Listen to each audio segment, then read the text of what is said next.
if you have a business right now and you are on the tools and you have at least two other painters, you should not be on the tools. You should be focusing on growth because two painters full time, that's at least 30K a month in production if they're efficient. So that's enough profit to sustain you, to sustain the business and manage your growth. It's what you do with your time that will affect whether or not your company does grow. Welcome to the Painter Growth Podcast, where we help you scale your painting company in record time. Join us as we explore sales, marketing, hiring, finances, leadership, and more, everything that you need to know to scale and grow your painting business. I hope you enjoy and subscribe. What's up, everybody? Michael Hickman here, founder of paintergrowth.com, and you're listening to another episode of the Painter Growth Podcast. Now, first things first, I need to apologize for the audio quality. I am away right now. I'm still post mastermind in Phoenix here, just for a couple more days, and I brought my good mic, but I forgot the dongle that's supposed to come with it. So I can get I have a cable, but then I don't have the dongle to the USB-C. So hopefully the AirPods today are not too bad, and the value in today's solo episode here make up for itself. So anyway, after doing the mastermind, one of the sessions that we immediately got a ton of really, really great feedback on was our priority management session. And the reason why we decided to create a priority management session and present that at the mastermind is because as contractors, it seems like we're always in a state of being too busy, right? How often have you ever felt that you're too busy? There's just too much to do, not enough hours in the day, too much stuff to do. We can't get everything done, right? So it's not a very fun or happy place to be running your business and feeling like there's just not enough hours in the day to get things done. But the really cool thing is that you don't have to live like that. Right? You don't have to operate your business like that. Like every single person in the world has the same, whatever it is, 168 hours or whatever it is in a week. And you're no different. You have just the same number of hours. And what it comes down to is your efficiency and prioritization. And so that's where having a couple simple priority management tools can really help not just be more productive, but help you see what you're doing with your time and where you're spending your unproductive time. And it's actually a pretty simple exercise that I'm going to take you. Now, it's simple, not easy. And I really challenge everyone who's listening to this to try out the activity that I'm going to talk about today for at least 3 days. Since the mastermind, we have a group chat with the attendees, and one of the attendees posted, "Good morning. I was so excited to start the time audit. I couldn't wait until Monday, so I started on Saturday. And boy, oh boy, I know I wasn't efficient with my time. I just didn't know how bad it was until I saw it with my own eyes." So something like that is really what we want you to be able to realize is how efficient you actually are being with your time. And you'll be surprised. Honestly, this is still an activity that I do myself consistently, regularly, at least once a quarter. And I recommend you putting this in your regular arsenal so that you can continue being more and more productive. Now, the exact same activity is you can do it with your team too. So if you have a team member who's really too busy, who feels like they can't get everything done, for instance, I did this with my production manager at one point, and my production manager was just way too busy, and he was like on the verge of breaking down. He was gonna quit. He was just really disliking his job at the time, and so we ran through the priority management activity that I'm going to take you through today. And basically, the result of it is that we figured out a few key tasks that were taking up too much time, that were low impact for him. We shift those responsibilities to somebody else, and we ended up freeing a ton of his time so he could then be more impactful in the role that he was hired to do. Made him happier, made the customers happier, made the company more money ultimately. So how does it work? Now, there's 3 exercises or worksheets kind of thing that I'm going to have you go through. The first is called your daily time audit. Okay, your daily time audit. The second is called your D sheet, D for dog, and then the third is just a to-do list with a little twist on it. Okay, and you're going to use these 3 systems together in a really simple way to maximize your time and just be way, way more productive. Now, let's go through the first one. So the first one is called the daily time audit. And essentially what this is that you're going to be reviewing what you're doing every single day in 15-minute increments from when you wake up to when you go to bed. And you should do it for a week, but realistically, you only need to do it for 2 or 3 days to see what you're spending your time on. So essentially, you'll have a sheet of paper. You can just use a regular piece of lined paper and write down every like four lines per hour. So like 6 a.m., 6:15, 6:30, 6:45, 7, all the way down to the end of the day till like 8 p.m. And as you go about your day, every hour or two, just go back, pull out your notebook, and fill in what you did on those 15 minutes. Like we have a template you can use, but you don't need a template. You can just simply use a sheet of lined paper and write down what you did. Okay. Then when you get to the end of the day, you can reflect back and you can see what you actually spent your time on. It's okay, I did an estimate from 10 to 11, but then from 11 to 11:15, I sat and answered emails. Then 11:15 to 11:30, I sat on Instagram, and then 11:30 to 1, I was driving or whatever. So you really get granular on what you were doing. And then if you do that for a few days in a row, you'll start to notice trends. It's like, oh, I'm usually wasting time here or I'm doing this. So what you're actually doing every 15 minutes goes in the first column. And then um, in the second column, you're going to write down yes or no, like with a Y or an N, should it be you doing it? Right? So yes, that means it's like high impact, high value. There's something unique about it that really only you should be doing. Or is it no? Is it something that is a low value or you dislike doing, and it's a waste of time? So just write a yes or a no, and I'm just going to pull up my sheet here just to make sure I'm getting all of the right columns here. So if I just pull out my daily time audit template here, so we have task, yeah, what the task is, yes or no, should it be you, and then notes, any sort of specific notes that you have. Um, and you should be able to get a full day done in about 2 sheets of paper. Okay. Now, once you do that for a couple of days, the next thing that you're going to do is use something called a D sheet. Now, this is the D sheet stands for do, dump, or delegate. And what that means is you're going to take all of the tasks that you filled out in your time audit and you're going to move them over one by one and lump them together into the D sheet. So you're going to list them all out. You're going to list how many hours per day on average or per week, however you'd like to do it, per week you spend on each one of those tasks. And then are you going to do it? As in, you're going to continue being the one to take on this responsibility. Are you going to dump it? Meaning, is it something that just doesn't need to be done anymore? Right? For example, sitting on Instagram doing reels, is that something that you should dump or should you keep doing? Right? I mean, we're all guilty of having our phones stuck up a little bit too much time. So if once we do the time audit, we'll start getting really honest with ourselves, and maybe that's something that we could dump. Another one of our clients that was at the mastermind, one thing that he really enjoyed doing is that every single day, so he usually had between 3 and 4 crews going.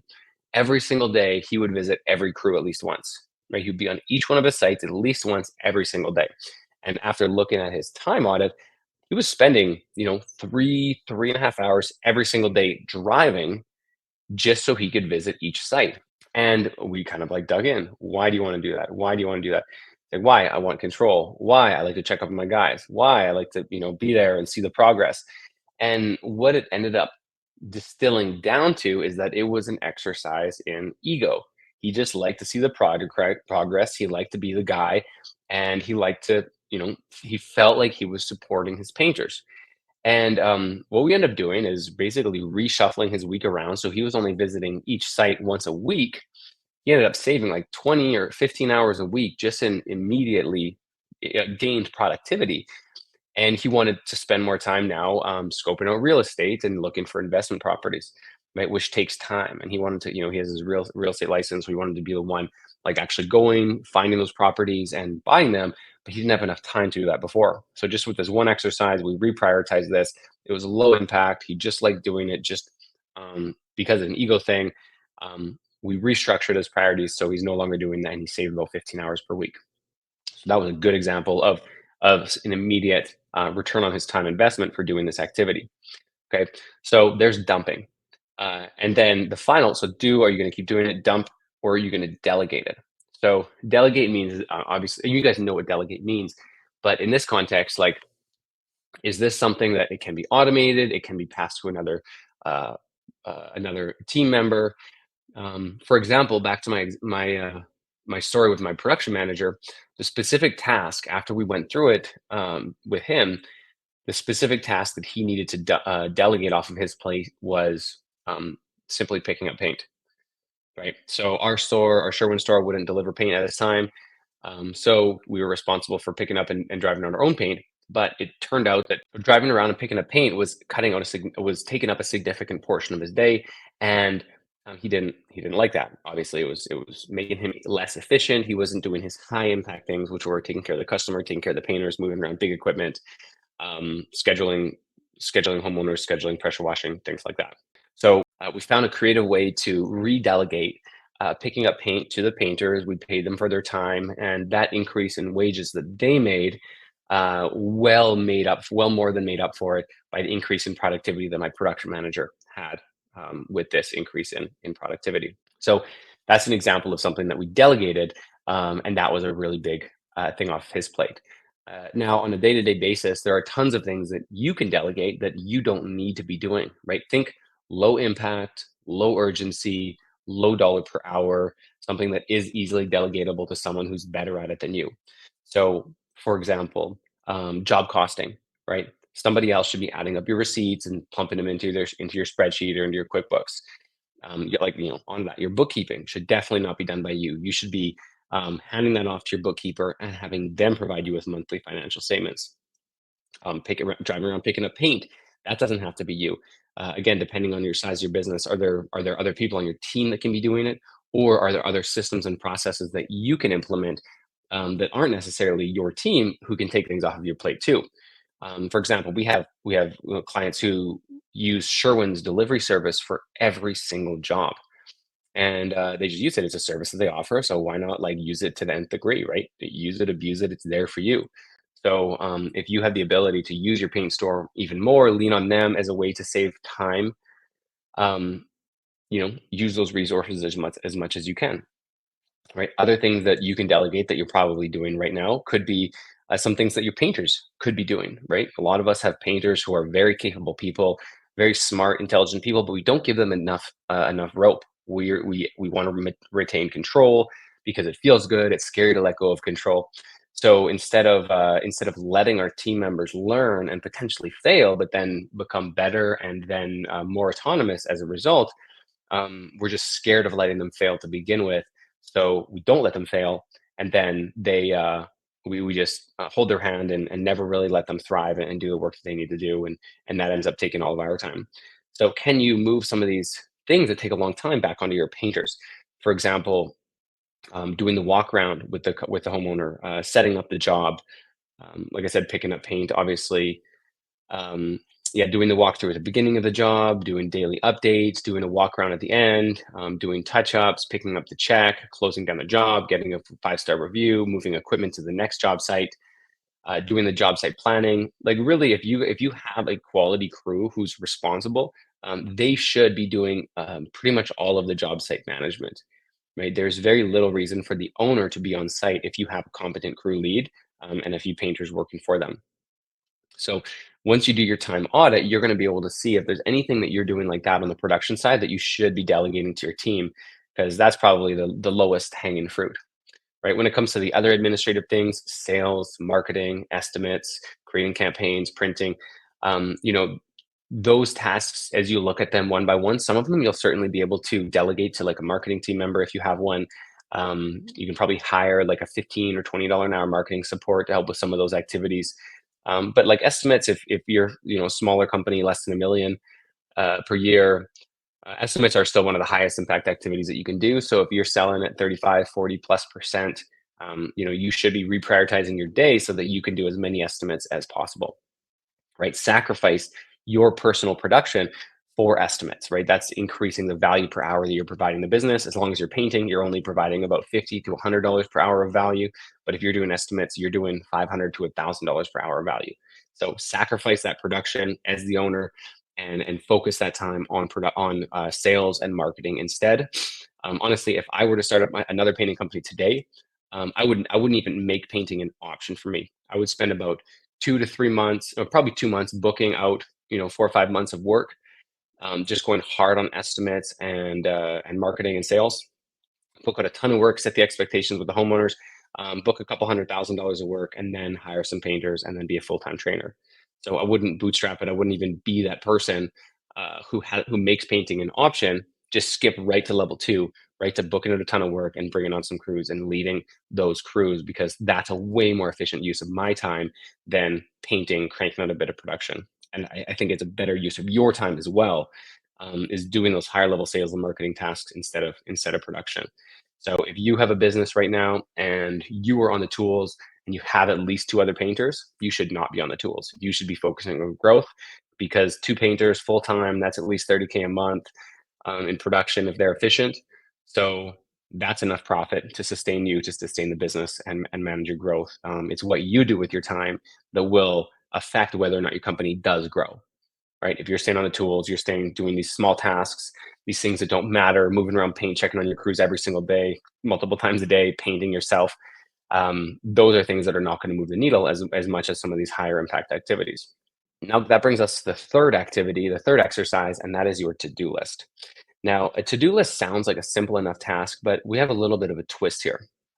So I'm just going to pull up my to-do list because there's just an extra column or two. So in our to-do list, basically, um, when we have a project that we want to take on, say we want to create a new door hanger, for example, for our business, we want to create a interior specific door hanger with an end of year offer, right? We're not just going to go put in our calendar, create door hanger, right? That is too broad of a topic to put in our calendar. So that when we have strategic focus time to work on our business and we get to that calendar slot and it says create door hanger, like it's just too broad. We're not going to be able to be effective.